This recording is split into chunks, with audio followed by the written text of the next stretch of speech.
இதை பார்த்து கொண்டிருக்கிற நாகைப்பட்டினத்து ஜனங்கள், மயிலாடுதுறை ஜனங்கள், விசுவாசிகள் குடும்பங்கள் மற்றும் ராமநாடு, தொண்டி, விசாகப்பட்டினம், குண்டூர் இந்த பகுதியில் உள்ள எல்லா ஊழியக்காரர்களும் விசுவாசிகளும் இதுக்காக நீங்கள் ஜெபிங்க. என்னால் ஒரு குறிப்பிட்ட தூரம் தான் நேரில் போய் என்னால் செய்ய முடிஞ்சது, ஜெபிக்க முடிஞ்சது. ஒரு சில இதுதான் எல்கை, அதுவரை எல்லாமே அழிக்கப்படுங்கிறார். மயிலாடுதுறை தான் எல்கை, அதுக்கப்புறம் அந்த எல்கையை பிடிச்சிங்கன்னா நெட்டு முழுக்க அழிக்கப்படும், பேராபத்து கண்டிப்பாக நிகழ்ந்தே தீரும் அப்படின்றார். எனக்கு ஆண்டவரே இந்த எத்தனை ராமசார் அங்கெல்லாம் அந்த பிரச்சனை இருக்குது, இதெல்லாம் இருக்குது, நீங்கள் போய் நல்லபடியாக நீங்கள் அங்கே போய் ஜெபம் பண்ணிட்டு வாங்கங்கிறார். யாருன்னு தெரியல, ஆனால் இந்த காரியத்துக்காக அவர் ஜெபம் பண்ணிட்டு அவர் ஈவாசத்தை நம்பினேன். அப்போ வந்தது தேவதூதர்கள்.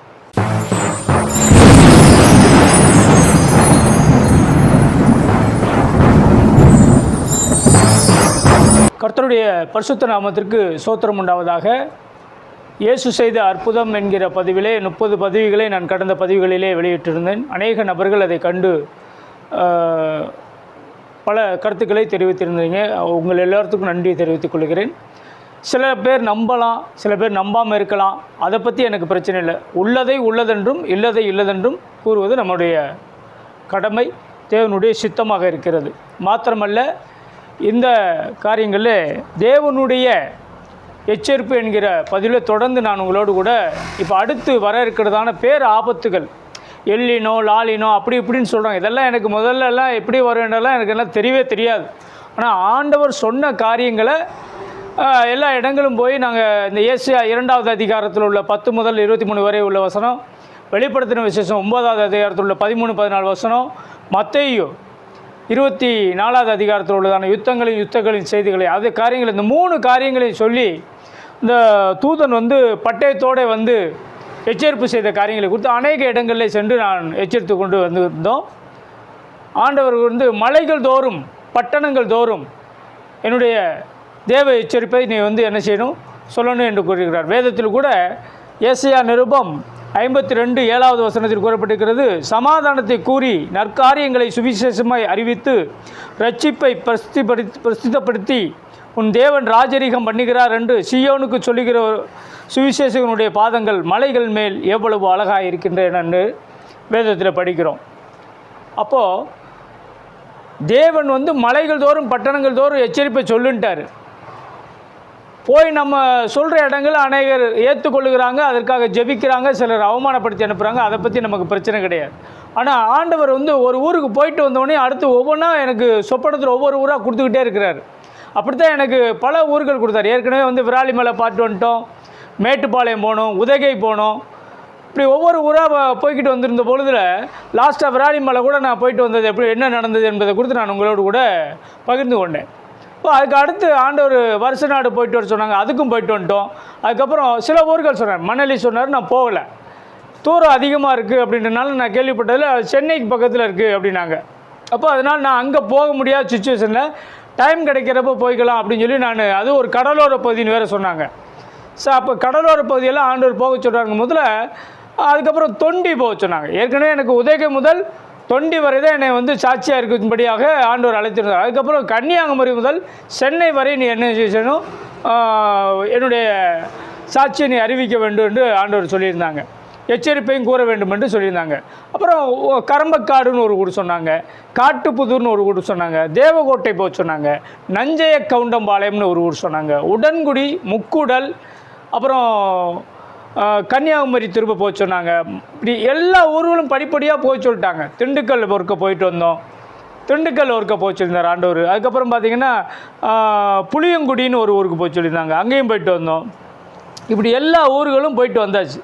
பட்டணங்கள் என்று எடுத்துக்கொள்ளும் பொழுது திருப்பூர், கோயம்புத்தூர், சென்னை, மதுரை, திருநெல்வேலி, இப்படிப்பட்ட இடங்கள் எல்லாம் போய் நீ என்ன செய்யணும் சொல்லணும், பாவத்தை குறித்தும் நீதி குறித்தும் கண்டித்து உணர்த்தணும்னு சொல்லி எனக்கு அந்த வசனங்கள் எல்லாம் சொல்லி எனக்கு ஆண்டவர் அனுப்பியிருந்தார். எல்லா இடங்களிலையும் நான் என்னால் என்ன செய்ய முடியல, போக முடியலனால சின்ன இந்த புக்கில் வந்து நிறைய காரியங்களை எழுதி சொல்லியிருந்தேன். கடலோர பகுதிகளுக்கு வரும் ஆபத்து என்கிற சொல்ல பொழுதில் கடலோர பகுதிகளில் 50 கிலோமீட்ரு காணாமல் போகும் அப்படின்னு சொல்லி ஆண்டவர் சொல்லியிருந்தாங்க. இதை நான் என்னடா நீ பயமுறுத்துகிறோம் அப்படின்னு சொல்லி நீங்கள் நினைக்க வேண்டாம். ராம்நாடு தொடங்கி கன்னியாகுமரி, தூத்துக்குடி, கன்னியாகுமரி தொடங்கி ராம்நாடுலேருந்து எடுத்துக்கிட்டிங்கன்னா அப்படியே நைனாக போங்க. போய் அப்படியே தொண்டி, நாகப்பட்டினம், விசாகப்பட்டினம், அது லாஸ்ட்டில் பார்த்திங்கன்னா பாண்டிச்சேரி, அதுக்கப்புறம் ஒடிஷா, அந்த அந்த பகுதி முழுக்க ஒரு பெரிய பேரழிவு வரும் என்று ஆண்டவர் சொல்லியிருந்தார். ஏற்கனவே சுனாமினால் வந்து பேராபத்துகள் இருக்குது. அதை நான் சுனாமி 1, 2ன்னு கூட நான் அதை சொல்லியிருந்தேன். அது நம்ம ஒன்றும் தீர்க்கதரிசி கிடையாது, தீர்க்கதரிசியும் அல்ல, தீர்க்கதரிசியோட புத்திரனும் அல்ல என்ற வேதத்தை சொன்ன மாதிரி எல்லா ஊழியக்காரங்களும் நம்ம ஒன்றும் தீர்க்கதரிசினா என்ன சொன்னாரோ அதை போய் நம்ம சொல்கிறோம். அது நம்ம என்ன சொல்கிறோன்னா வேதத்தில் சொன்ன வசனத்தை சொல்லி நம்ம எச்சரிப்பு சொல்லிட்டு வர சொல்கிறாரு, அதை சொல்லிட்டு வரோம், அவ்வளோதான். அதுக்கு மேலே நமக்கு கொடுத்த ஊழியத்தை நம்ம செய்கிறோம், அவ்வளோதான். அதே மாதிரி மும்பை பட்டணத்துக்கு ஒரு பேராபத்து வரும், மும்பை உள்ள முங்கிற அளவுக்கு பிரச்சனை ஆகும் அப்படி சொல்லி கூட ஆண்டவர் வந்து அதற்காகவும் சிலரை ஜெபிக்க சொல்லியெல்லாம் ஆண்டவர் சொல்லியிருந்தாங்க. அப்போது இப்படி ஒவ்வொரு காரியமாக சொல்லும் போது என்னை வந்து இது மாம்சத்தில் நம்மளாக முடிவெடுத்து செய்கிறோமா, இல்லை ஆண்டவரே தான் இதை வந்து செய்ய வைக்கிறாரா? எனக்கு ஒரு இருந்தாலும் ஒரு ஒரு அடுத்தடுத்து ஏதாவது ஒரு சம்பவம் நடக்கும் போதில், ஏதாவது ஒரு காரியம் சொல்லும் போதில் நமக்கு உறுதிப்படுத்துகிறதா வேத வசனத்து மூலிமா இல்லைன்னா ஊழியக்காரங்க மூலிமா உறுதிப்படுத்துகிறேன்னா நான் அதை நம்ப மாட்டேன். அப்படி இருக்கும் போதில் சில சம்பவங்கள் எனக்கு ஏற்கனவே நான் சொல்லியிருக்கிறேன், தேவதூதர்கள் மூலியமாக, அப்புறம் ஊழியக்காரங்க மூலிமா அதை எனக்கு எச்சரிப்பு சொன்ன பொழுது தான் நான் அதை ஏற்றுக்கொண்டு நான் அதன்படி போயிருக்கிறேன். அப்படி எனக்கு ஒரு முறை ஆண்டவர் போக சொன்னது, நீ மயிலாடுதுறை போகணும் அப்படி சொன்னார். மயிலாடுதுறை போகணுங்க முதல்ல அது கரெக்டாக வந்து கிறிஸ்மஸுக்கு நாள். உடனே கிறிஸ்மஸ் ஒட்டி உலகம் முழுக்க பெரிய அது பெரிய பேரழிவு வருதுன்னு அதை நம்பி நீங்கள் போயிருப்பீங்க அப்படின்னெல்லாம் நீங்கள் நினைக்கலாம். எனக்கு அதெல்லாம் அப்போ தெரியாது, அதுக்கப்புறம் தான் இதெல்லாம் நடந்ததெல்லாம். அப்போது நம்ம இந்த கிறிஸ்மஸ் அன்னைக்கு போக சொல்கிறாருன்னு சொல்லும் முதல்ல கிறிஸ்மஸ் நாளைக்கு என்னை நாள் எழுந்து நீ வந்து என்ன செய்யணும், மயிலாடுதுறை போகணும் அப்படிங்கிறாரு. நான் அதே போல் சரின்னு சொல்லிட்டு நான் என்ன பண்ணிட்டேன், என்னுடைய மனைவியை கூப்பிட்டுட்டு திருப்பூர் புது பஸ் ஸ்டாண்டில் போய் வண்டியை போட்டு அங்கே காரைக்குடி மெஸ்ஸில் போய் அங்கே போய் சாப்பிட்டுட்டு அப்படி போயிடுவோம் அப்படின்னு சொல்லிட்டு என்ன பண்ணிக்கிட்டு இருக்கிறேன், அங்கே போய் உட்காந்துருக்குறோம். உட்காந்து ரொம்ப நேரமாக இதில் எனக்கு என்ன சொன்னேன்னா, ஆண்டவர் தேவகோட்டையும் போக சொல்லிக்கிறான்னு சொன்னேன் இல்லையா, அதை நீங்கள் மனசில் வச்சுக்கோங்க. அப்போ தேவகோட்டையும் போக சொன்னார். இந்த பதிவு கொஞ்சம் ஒரு 5 நிமிஷம் கூட போகும், அதனால் எதுவும் சோர்வு இல்லாமல் நீங்கள் பாருங்கள். எனக்கு காரியம் மிக முக்கியம், நீங்கள் எல்லோரும் கண்டிப்பாக ஜெபிச்சே ஆகணும். அதுக்காக தான் நான் இதை சொல்கிறேன், மிக முக்கிய பதிவாக சொல்கிறேன். மிகப்பெரிய இப்போ ஒரு பேரழிவு வருவதற்காக இதை சொல்ல சொன்னார்.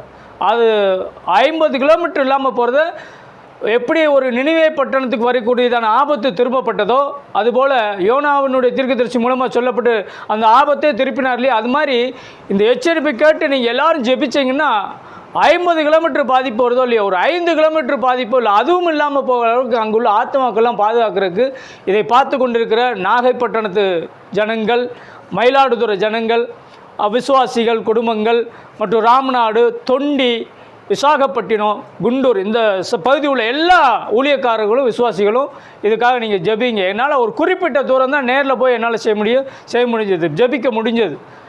ஒரு சிலர்கிட்ட தான் என்னால் சொல்ல முடிஞ்சது, மற்ற யார்கிட்ட என்னால் சொல்ல முடியுது. துரித பதிவாக இதை அப்போ இந்த பதிவு மெத்தடெலாம் எனக்கு முதல்ல தெரியாது, அதனால் இப்போ நான் பதிவிடுகிறேன். நீங்கள் எல்லோரும் நினைச்சிங்க ஜெபம் பண்ணுங்க.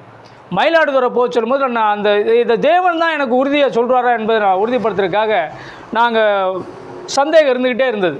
நான் யதார்த்தமாக அங்கே ஹோட்டலில் உட்காந்து சாப்பிட்றதுக்கு நானும் வீட்டுக்காரமும் 7-8 டேபிளில் உட்காந்துருக்குறோம். எல்லா டேபிளுகளுக்கும் ஆள் போகிறாங்க, இட்லி வேணுமா தோசை வேணுமான்னு அங்கங்கே கேட்குறாங்க. நாங்கள் உட்காந்து கேட்குற டேபிளுக்கு ஒரு ஆள் வரமாட்டான். எனக்கு என்னடா இருப்போமா எந்திரிச்சு போயிடுவோமான்னு கடுப்பாயிருச்சு. ஒரு ஆளும் டேபிளுக்கு வரமாட்டானோடனையும் ஒரு நீட்டாக டிப்டாப்பாக ஒருத்தர் வந்தார். நல்லா வேஸ்ட்டு, ஒயிட் வேஸ்ட்டு, நல்லா பச்சை கலர் சட்டை போட்டு நீட்டாக வந்தார். ரொம்ப பிரைட்டாக உள்ள நார்மல் நம்மளை மாதிரியே வந்தார். கடை ஓனர் எப்படி இருப்பாங்க அந்த மாதிரி வந்தார். வந்துட்டு சார் ஐயா என்ன சாப்பிட்றீங்க, நீங்கள் என்ன சாப்பிட்றீங்க அப்படின்னு கேட்டார். அவங்கக்கிட்ட வீட்டுக்காரம்மா புரோட்டா கேட்டாங்க. நான் வந்து 2 சப்பாத்தி கொடுங்கன்னாரு. ஒன்று அவர் அம்மா நீங்கள் புரோட்டா சாப்பிடாதீங்க, நீங்கள் ஒரு சப்பாத்தி சாப்பிடுங்கன்னாரு. இல்லை அவங்களுக்கு புரோட்டா தான் பிடிக்கும் கொடுங்கன்னு. புரோட்டாலாம் சாப்பிடாதீங்கம்மா, உடம்புக்கு இது நல்லது. எந்த ஹோட்டல்காரங்களாவது நீங்கள் புரோட்டா கடையை வச்சுக்கிட்டு புரோட்டா சாப்பிடாதீங்கன்னு சொல்லுவாங்களா? ஆனால் அவர் சொன்னார், ஏடா ஓனரே இப்படி சொல்கிறாரு அப்படின்னு சொல்லிவிட்டு நான் என்ன பண்ணிட்டேன், சரி நீங்கள் ஆளுக்கு 2 சப்பாத்தி, ஆளுக்கு ஒரு 2 இட்லி மட்டும் கொண்டாங்கன்ட்டேன். உள்ளே போனார், அவரே 2 பிளேட்டில் கொண்டு வந்து அவரே கொண்டாந்து முன்னாடி வச்சுட்டார். வச்சு நான் சாப்பிட்டுக்கிறேன். அவர் சரி போயிடுவார்னு பார்த்தா அங்கே கல்லால் வேறு ஆள் உட்காந்துருக்குறாங்க. இவர் போக மாட்டார், எங்கள் பக்கத்துலேயே கையை கட்டி சும்மா நின்றுக்கிட்டு பார்த்துட்டே இருக்கிறாரு. ஏன்னா நம்மளை சாப்பிட்ற வேடிக்கை பார்த்துக்கிட்டு நமக்கு சங்கடமாக இருக்கும் இல்லையா. சாப்பிட்டு இருக்கும் போதில் சரி எதார்த்தமாக பேச்சு கொடுப்போன்ட்டு சாப்பிட்டுட்டே இருக்கும் போதில் ஐயா அம்மாவை எங்கே போயிட்டு வரீங்கன்னு அவராக கேட்டார். இல்லை இந்த மாதிரி மயிலாடுதுறை வரைக்கும் போக வேண்டியிருக்கு, சும்மா ஊழியத்துக்காண்டி போகிறோம் அப்படின்னு. சரிங்க சரிங்க, நல்லபடியாக போய் ஜெபம் பண்ணிட்டு வாங்க அப்படி இப்படிங்கிறாரு. நீங்கள் சார் அப்படின்னா, நீங்கள் சார் ஓனரா அப்படின்னு. நாமெல்லாம் ஓனர் இல்லை, நம்ம வந்து சும்மா வனத்துறையில் இருக்கிறோம், சும்மா ஓனரோட நண்பன் மாதிரி சும்மா அப்படியே வந்து பார்த்துட்டு போயிட்டு சும்மா பொழுதுபோல்னா வந்துட்டு போவோங்கிறாரு. ஏன்னா வனத்துறையில் இருக்கிறாருன்றாரு, பொழுதுபோறதுக்கு இங்கே வந்து ஹோட்டலில் வந்து இதையாக வந்து பார்த்துக்கிட்டு இருப்பாங்க அப்படின்னு நான் மனசுக்குள்ளே செஞ்சுக்கிட்டே இருக்கிறேன். இருந்தாலும் அவர் சொல்கிறத வந்து நம்ம அந்நேரம் கேட்டு தானே ஆகணும். அப்படியாங்கும்போது உங்களுக்கெல்லாம் சொந்த ஊர் சார் அப்படின்னு. தேவகோட்டைன்னாரு. எனக்கு பக்குன்னு ஆகிப்போச்சு. தேவகோட்டைன்னாரு. தேவகோட்டைங்கிறாரு மனுஷன். தேவகோட்டைன்னா அங்கே ஒரு ஏரியாவில் அந்த மாதிரி ஒரு பிரச்சனைகள்லாம் இருக்குமே. எனக்கு ஏற்கனவே ஆண்டவர் சொன்ன காரியங்களை வச்சு நான் மனசில் வச்சு நான் அவர்கிட்ட கேட்குறேன். அவர் சொல்கிறார், ஆமாம் சார் அங்கெல்லாம் அந்த பிரச்சனை இருக்குது, இதெல்லாம் இருக்குது, நீங்கள் போய் நல்லபடியாக நீங்கள் அங்கே போய் ஜெபம் பண்ணிட்டு வாங்கங்கிறார். யாருன்னு தெரியல, ஆனால் இந்த காரியத்துக்காக அவர் ஜெபம் பண்ணிட்டு அவர் இந்துவா முஸ்லீமா கிறிஸ்டின்னா நமக்கு தெரியாது, ஆனால் பொதுவாக நல்லபடியாக அங்கே போய் நின்று அதுக்காக நீங்கள் ஜெபம் பண்ணிட்டு வரீங்க அப்படிங்கிறாரு. சரிங்க சார் அப்படின்னு சொல்லிட்டு நாம் அப்படி யதார்த்தமாக சொல்கிற மாதிரி சொல்லிவிட்டு பில்லு எவ்வளோன்னு கேட்டால் இப்போ அங்கேருந்த மட்டும் சொல்லி பில்லு எவ்வளோ சார் அப்படின்னு சொல்லி இங்கேருந்து அங்கே ஒரு கை காட்டுறாரு. யாருக்கு? கல்லால் உட்காந்துருக்கு. 4 இட்லி 4 சப்பாத்தின்னு சொல்லி இவ்வளோன்னு சொல்லி பில்லு அமௌண்ட்டு சொல்லிட்டார். சரின்னு சொல்லிட்டு அவர் இது பண்ணிட்டு நாங்கள் நேராக போயிட்டு அங்கே போய் பில்லை கொடுத்து அவர் பில்லை வாங்கிட்டார். நாங்கள் அவருக்கு போய்ட்டு வர சார்னு சொல்லிட்டு அப்படி கிளம்பி வந்துட்டோம். போயிட்டு மயிலாடுதுறையில் நாங்கள் போய் அன்னைக்கு இறங்குறோம். நைட் ட்ராவலிங்கில் போய் மயிலாடுதுறை காலையில் போய் இறங்குறோம். எனக்கு ஆண்டவர் அந்நேரம் ஒரு வார்த்தை சொல்லியிருந்தார், பூக்கடை அப்படின்னு மட்டும் பூக்கடைக்கு பக்கம்னு மட்டும் சொன்னார். அப்போ அங்கனுக்குள்ளே நம்ம யாரை போய் விசாரிக்கிறது? அவனுக்குள்ளே பஸ்ஸை விட்டு இறங்கினவனையும் பல் துளைக்கிட்டு ஃபேஸ் வாஷ் பண்ணிவிட்டு சரி அவனுக்குள்ளே எப்படி போய் இருப்போம். ஏன்னா மறுநாள் கிறிஸ்மஸ். யார்ட்டையும் போய் இதை போய் எச்சரிப்பு செய்து போட்டோம்னா அடி வாங்காத குறையாக தான் நம்ம திரும்ப வரணும். ஏற்கனவே மேட்டுப்பாளையத்தில் நடந்த அனுபவம் நமக்கு எல்லாமே தெரியும்.